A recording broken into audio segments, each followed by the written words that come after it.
கமலஹாசனை வச்சு 10 படம் டைரக்ட் பண்ணேன். சூப்பர் ஸ்டார் ரஜினிகாந்தி வச்சு 25 படங்கள் நான் டைரக்ட் பண்ணேன். நான் சினிமாவுக்கு வரணும், டைரக்டர் ஆகணும் தான் என்னுடைய லட்சியம். தொழிலில் நான் வெற்றி பெற்றேன். ஆனால் வாழ்க்கையில் குடும்பத்தில் நான் தோத்து போனேன். கூட்டு குடும்பங்களோடு தான் பிரிஞ்சாலும் மனசுக்குள்ளேயும் வாழ்க்கையிலையும் அந்த குடும்ப பாசம்தான் நிலைத்து இருக்கும் என்பதை உங்களிடத்தில் சொல்லிக்கொள்ள.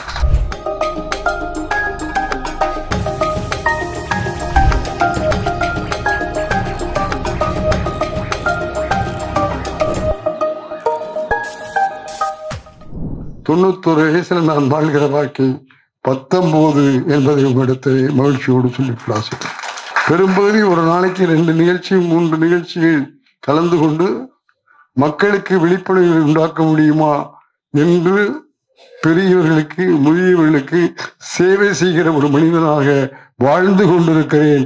கடைசி மூச்சு வரையிலும் வாழுவேன் என்கிற உறுதியும் கிடைக்கிறது. நான் சொல்லுகிற சொல்லெல்லாம் முதியவர்களுக்கு அனுபவமான சொல்லாக இருக்கும் என்பதை வலியுறுத்தி உங்களிடத்தில் சொல்லி ஏதாவது செய்யணும் இல்லையா? வயசாயிடுச்சுன்னு உட்காந்துக்கிட்டு இருக்கலாமா? இந்த வீட்டில் சொல்றாங்க, இவ்வளவு நாளும் உழைச்சிங்க, 70 படம் டைரக்ட் பண்ணீங்க. அதுல அண்ணன் சிவாஜி கணேசனை வச்சு 3 படம் டைரக்ட் பண்ணேன். கமலஹாசனை வச்சு 10 படம் டைரக்ட் பண்ணேன். சூப்பர் ஸ்டார் ரஜினிகாந்தி வச்சு 25 படங்கள் நான் டைரக்ட் பண்ணேன். 70 ஒரு டைரக்டர்னா என்னென்ன டென்ஷன் இருக்குங்கிறது ஒரு டைரக்டரா இருந்து பார்த்தா தான் தெரியும். சினிமா துறையில ஒரு படம் எடுக்க வேண்டுமானால் 23 துறை இருக்கு. 23 துறைக்கும் கேப்டன், டைரக்டர். ஆக அவருக்கு எவ்வளவு டென்ஷன் இருக்கும்? இவ்வளவு டென்ஷனை 77 படங்களை இயக்கியதில் நான் பெற்றிருக்கிறேன் என்பதை உங்களிடத்தில் சொல்லிக்கிறேன். அந்த உழைப்பு இரவு பகல் பார்க்க இருந்தது. உழைப்பு, சாப்பாடு இல்லை, தூக்கம் இல்லை. ஒவ்வொரு நாளைக்கும் ஒவ்வொரு டென்ஷன் இருக்கும். ஒரு நாளைக்கு ஹீரோயின் சைட்ல இருந்து டென்ஷன் வரும், ஒரு நாளைக்கு ஹீரோ சைட்ல இருந்து டென்ஷன் வரும், ஒரு நாளைக்கு காமெடியன் சைட்ல இருந்து டென்ஷன் வரும். இந்த டென்ஷன் போக ப்ரொடியூசர் டென்ஷன் வரும். அப்புறம் கூட இருக்கிற டெக்னீஷியன்ஸ் டென்ஷன் கொஞ்சம் கூட வரும். இவ்வளவு டென்ஷனையும் பொறுத்துக்கிட்டு 23 டிபார்ட்மெண்ட் மணியும் ஆண்மை செலுத்தி வெற்றி பெற்றால் தான் வெற்றி பெற முடியும் ஒரு டைரக்டர். அப்படின்னா நான் எவ்வளவு பாடுபட்டிருப்பேன், எவ்வளவு உழைச்சிருப்பேன் சார். உண்மையா சொல்றேன், ஒழுங்கா சாப்பிட்டதில்லை, ஒழுங்கா தூங்குனதில்லை, நிம்மதியா இருந்ததில்லை. ஆகவே அவ்வளவு டென்ஷனோட இருக்கிற போது எதையாவது ஒண்ணு இழக்கணும் இல்லையா? ஒரு கதவை திறந்தா ஒரு கதவை மூடும் போது ஒரு விஷயத்தை உங்கள்கிட்ட சொல்றேன். நான் சினிமாவுக்கு வரணும், டைரக்டர் ஆகணும் தான் என்னுடைய லட்சியம். அந்த லட்சியப்படி ஏவிஎம்ல சேர்ந்து அப்ரண்டிஸ் இருந்து படிப்படியே வளர்ந்து இன்னைக்கு டைரக்டர் அவங்க முன்னால இருக்கேன். அதுக்கு நான் கொடுத்த விலைன்னு சொன்னா என்னுடைய உழைப்பு, என்னுடைய யூனிட்டினுடைய உழைப்பு, இதெல்லாம் செஞ்சுதான் நான் வெற்றி பெற்றேன். ஆனா இந்த வாழ்க்கையினுடைய வெற்றியில தொழில நான் வெற்றி பெற்றேன். ஆனா வாழ்க்கையில குடும்பத்துல நான் தோத்து போனேன். நான் உண்மையான குடும்பத்துல என்னன்னு கேட்டீங்கன்னா நிச்சயமா இல்லை. குடும்பத்தையே பார்த்ததில்லை, பொண்டாட்டியை பார்த்ததில்லை, பிள்ளைகள் பார்த்ததில்லை. பிள்ளைங்க என்ன படிக்கிறாங்கன்னு யாராவது வந்து கேட்டா, டேய் ஐயா என்ன படிக்கிறேன்னு கேட்கிற சொல்லுங்க, ஏன்னா அவன் என்ன படிக்கிறான்னு எனக்கு தெரியாது. ஆகவே அந்த அளவு தான் நான் குடும்பத்தை பார்த்துக்கிட்டேன். ஆகவே ஒரு வகையில தொழில் முறையில் நான் வெற்றி பெற்றாலும் குடும்பத்து முறையில ஒரு குடும்பத்திலே நான் தோல்வி அடைஞ்சேன் அப்படிங்கிறத உங்க முன்னால பதிவு செய்யறேன். இதுக்காக வேலை வேலை வேலைன்னே இருக்காதீங்க. மனைவி மக்கள்ங்கிற குடும்பத்தையும் உங்க மனசுல பதிய வச்சுக்க வேணும். ஒரு கண்ணு வேலைன்னா ஒரு கண்ணு குடும்பம், குழந்தைகள், மனைவி, மக்கள். ஆகவே இந்த நேரத்துல இந்த விழாவில நீங்க எல்லாம் முதியவர்களாக இருந்தாலும் உங்களுக்கும் மகன், மருமக, பேரன், பேத்தி, கொள்ளு பேரன் அப்படின்னு ஒரு குடும்பம் இருக்கு. அந்த குடும்பம் நம்ம விட்டு போகாது.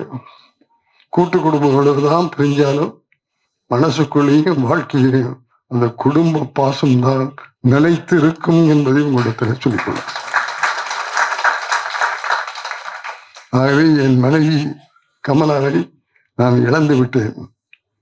என்னுடைய பாதி போயிடுச்சு. ஆகவே மீதி வாழ்க்கையில தான் நான் இப்ப இருக்கேன். இப்பவும் என்னுடைய பிள்ளைகள், என்னுடைய பேரன் பேத்திகள் எல்லாம் என்னை அவ்வளவு கவனிச்சு பார்த்துக்கிறாங்க. பெரியவர்களே கவனிக்கல பார்க்கல அப்படின்னு நினைக்காதீங்க. அவங்களுக்கும் பாசம் உண்டு, நேசம் உண்டு, தாத்தா பாட்டி அப்படிங்கிற உறவு முறைகள் உண்டு. ஆகவே அவங்க மனசார அவங்களுடைய வேலை பழுவினாலையும் குடும்ப பழுவினாலையும் உங்களை எல்லாம் கவனிக்காம இருக்கலாம். அந்த கவனிக்கிறேங்கிறதையே கவலையாக ஆக்கிக்காதீங்க. நான் ஆக்கிக்கிற மாதிரி என் பிள்ளைங்க விடலை. ஆகவே அது மாதிரி உங்களிடத்துல கேட்டுக்கொள்ள ஆசைப்படுறேன். உங்க பிள்ளைகளே பேரம்பேத்திகளே நீங்க பாசத்தோட கவனிங்க, அவங்களும் உங்களோட பாசத்தோட கவனிப்பாங்கிற உறுதியை நான் உங்களுக்கு தர்றேன். அதுக்கு உதாரணம் தான் மனைவி இழந்தாலும் என் பிள்ளைகள் என் மனைவியினிடத்தில் இருந்து என்னை பார்த்துக் கொள்கிறார்கள். அதை இந்த மேடையில சொல்றதுக்கு காரணம் அந்த உணர்வை உங்கள் வீட்டுல உண்டாக்குங்க. நான் எதையும் போய் என்ன பண்ணேன் என்ன செஞ்சேன்னு கேட்கவே மாட்டேன், கேள்வி கேட்க மாட்டாங்க. ஏதோ எனக்கு செய்தி சொல்லணுங்கிற மாதிரி தான் சொல்லுவாங்க. செய்தியை கேட்டுக்க போதும், அதுக்கு ஆலோசனை சொல்லாதீர்கள். அவர்களுடைய காலம் வேற, நம்ம காலம் வேற. சினிமாவில் இப்ப போய் நான் இப்படி பண்ணணும் அப்படி பண்ணு சொன்னா ஏற்றுக்கோனா? சினிமா எந்த அளவுக்கு வளர்ந்துருக்கு, எவ்வளவு விஞ்ஞானத்துல முன்னேறி இருக்கு. இன்னைக்கு இருக்கிற இந்த கம்ப்யூட்டர் இடத்துல போய் நான் தலையிடக்கூடாது. ஏதா என்னுடைய காலம் வேற, இன்னைக்கு இருக்கிற காலம் வேற. அதை நம்ம புரிஞ்சுக்கிட்டு அவங்களை அனுசரிச்சு போகணும்.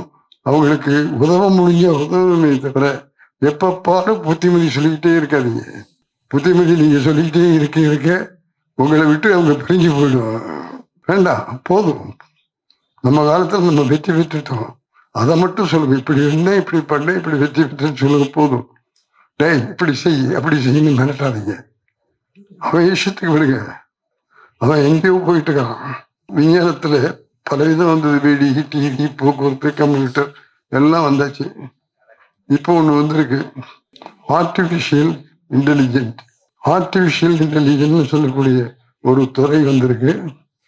அது என்னென்ன செய்ய போகுதுன்னு தெரியல, அவ்வளவு பயமா இருக்கு. அந்த ஒரு வேலையோட வேலை. சினிமாக்காரன் கொஞ்சம் விஷயமும் உள்ளவங்க இருப்பாங்கிறதுக்காக சொல்றேன். கமலஹாசன் ஏவிஎம்னுடைய கிளத்தூர்கண்டமாங்கிற படத்துல 4 வயசுல குழந்தை நட்சத்திரமாக வந்தான்.